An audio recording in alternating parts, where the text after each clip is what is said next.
أعوذ بالله من الشيطان الرجيم أعوذ بالله من الشيطان الرجيم بسم الله الرحمن الرحيم الحمد لله الحمد لله الحمد لله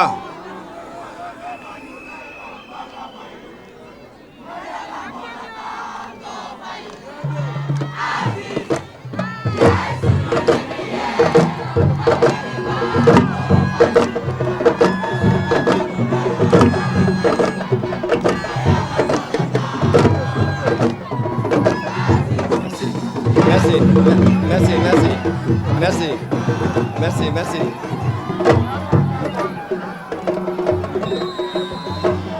Merci, Gaï. Bismillahirrahmanirrahim. Alhamdulillah, Alhamdulillah, Alhamdulillah. Nous rendons grâce au Tout-Puissant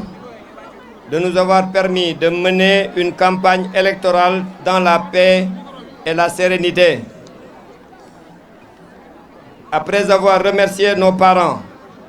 nous remercions nos sympathisants et tous les Wakamois qui ont porté leur choix sur la coalition Aziz 2022 que j'ai l'insigne honneur de diriger. Je tiens particulièrement à remercier l'ensemble des leaders de notre coalition pour leur détermination, engagement sans faille et leur abnégation. À ces remerciements, j'associe le professeur Aliou Sow, président de MPD Liguey, qui nous a accompagnés avec sa bannière. Mes remerciements vont également à l'endroit de tous les membres de notre directoire de campagne et des différentes commissions, la commission stratégie, communication, sécurité, la commission électorale, la commission logistique, la commission des finances et à tous ceux et celles qui ont dépensé sans compter leur temps, leur argent, leur énergie qui nous ont valu aujourd'hui cette éclatante victoire. Cette victoire est la vôtre.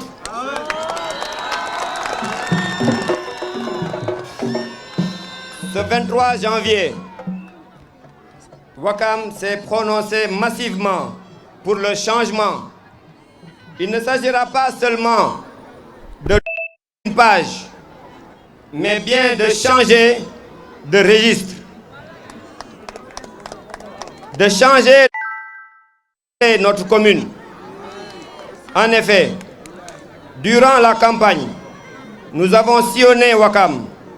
visité le quai de pêche et les marchés, échangé avec les mouvements de femmes et les mouvements de jeunes. Tous nous ont fait comprendre la nécessité de voir Wakam autrement. À travers notre concept 1-5-9, nous en appelons à l'unité de tous les Wakamois en vue d'ouvrir les grands chantiers qui nous attendent. Pour terminer, je félicite tous les autres candidats d'avoir joué le jeu de la démocratie. À présent, les urnes ont parlé. Ensemble, mettons-nous au travail. Vive Wakam! Wakam Sakanam! Sakanam! Sakaw! Je vous remercie. Manquez yéma tank ci wolof.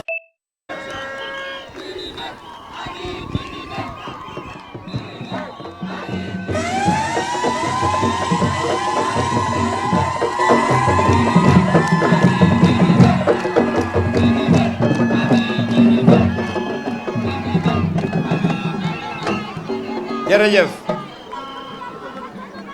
mbokk yi ñu ngi sant yàlla di santaat yàlla mi tax ñu def campagne bu baax ci jàmm ak salaam yàlla dimbali nañu suñuy kàddu yaakaar nañ ne tooñuñu kenn ñu ngi gannaaw bi ñu gërëmee suñu waajur ñu ngi sant waa Wakam yëpp mag ak ndaw góor ak jigéen ñu ngi leen di sant amuñu seen pay ñu ngi sant particulièrement leader yi ñu àndal leader coalition Aziz 2022 bugguma citer tour parce que sànq bente ñu leen di citer ñu ngi sant tey Chérif Tourat mi nga xam ne depuis le début bi ñu ubbi suñu campagne moom moo ñu ñaanal bi ñuy def campagne bi aussi mu ngi nekk suñu gannaaw. ñu ngi remercier tous les autres leaders yi nga xam ne ñoo nekk ci biir gox yi bugguma leen citer aussi ñu ngi leen di remercier amuñ seen pay ñu ngi remercier yeneen candidat wala yeneen mouvement yi nga xam ne ñoo ñëw rejoindre ñu ngi leen di amuñu seen pay yoon tamit tey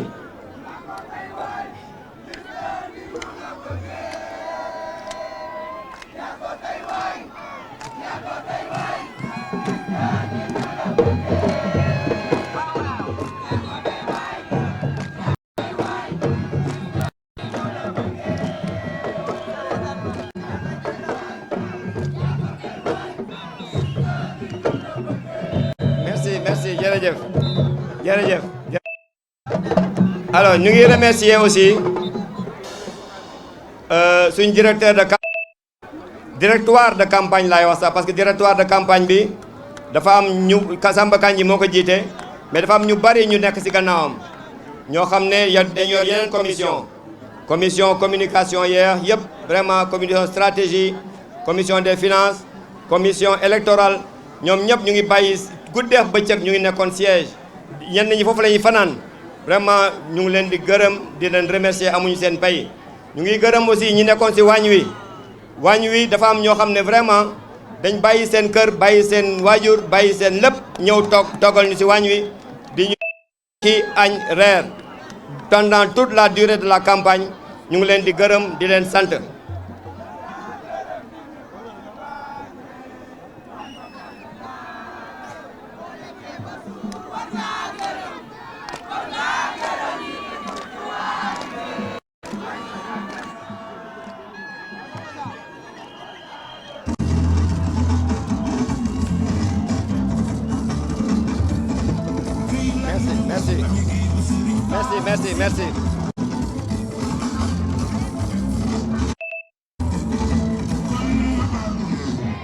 Merci. Merci gars yi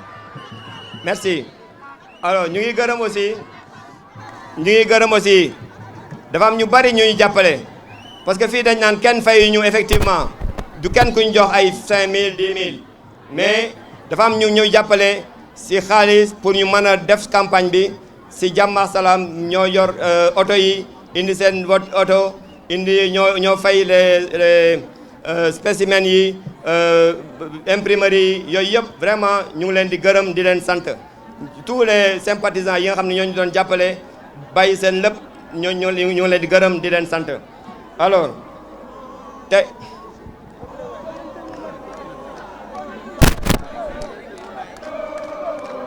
léegi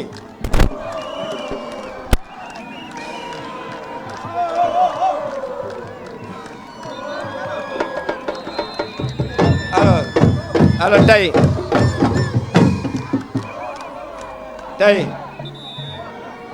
mën nañ ne Wakaam moo gagné parce que fi ñu doon xaar yëpp ñi naan way campagne bi dina metti et tout ça amuñu vraiment beaucoup de problèmes yëpp par détermination moo ko waral nit ñi dañ taxaw pour changer Wakaam changement boobu nag nit ñi ñoo ko wane Wakaam moo ko soxla woon donc dañ bëgg au lieu de changer dañ bëgg changer xar kanamu Wakaam mais dañ bëgg a changer aussi suñuy comportement dañ bëgg a bu ñu commencé liggéey incha allah unité 1 bi ñu wax ñu jéem ko sàmm xam ne Wakaam campagne bi jeex na il faut que ñu nekk au travail te dañ soxla ñëpp c'est pas parce que da nga nekkoon benn candidat wala moo tax ñu beddi la tey candidat yëpp oo nañ ma à commencer par le maire Samba Bathily oo na ma félicité ma yeneen candidat yëpp oo nañ ma Djibi Ndoye Thié ñoom Omar Rémy ñëpp oo nañ ma vraiment di ma félicité pour wan ne Wakaam ñun ñëpp benn lañ ñun ñëpp ñoo war a commencer liggéey ensemble te loolu lañ soxla tey ñoom ñëpp nee nañ ils sont à notre disposition pour que lu ñu am man ko bokk ak ñun pour ñu liggéey ensemble donc tey dañ soxla jeunesse bu déterminée sànq déglu naa bu baax jeune bi doon wax pour la jeunesse xam nañ ne jeune mooy am avenir yéen la ñuy mën naa ne yéen la ñuy liggéeyal mais ñun yéen dañ leen soxla seen doole pour liggéey suñu gox jeunes yi lañ soxla donc il faut ngeen xam ne il faut ngeen takku commencé man liggéey ensemble suñu gox alors mais pour loolu il faut que ñu nekk benn nañ def tout pour que suñu jikko changé ay violence affaire yooyu ak ay tout ce qui est ñun ñoo mën a defar suñu gox mu propre vraiment mu nekk gox boo xam ne boo fi ñëwee mën nañu dund dans la paix et dans la sécurité alors maa ngi gërëm ñëpp di leen sant di wax ne nag liggéey bi commencé na il faut que ñu commencé liggéey ñu xam ne politique bi jeex na politique politicienne jeex na toog di wax ay discours ak yooyu jeex na il faut que gars yi ñu commencé liggéey ñu retrousser les manches commencé liggéey suñu gox ku nekk nag on va tout faire pour que conseil de quartier yi nekk des conseils de quartier forts parce que du ma ñëw ñu naan maire bi da deful lii wala maire bi deful lale conseil de quartier yi ñu jëkk laay basé wu pour liggéey ak ñoom complètement pour que quartier yi am doole pour xam ni ñu mën a liggéey loolu laa liggéey nit ñi maa ngi leen di gërëm di leen sant yéen ñëpp wasalaam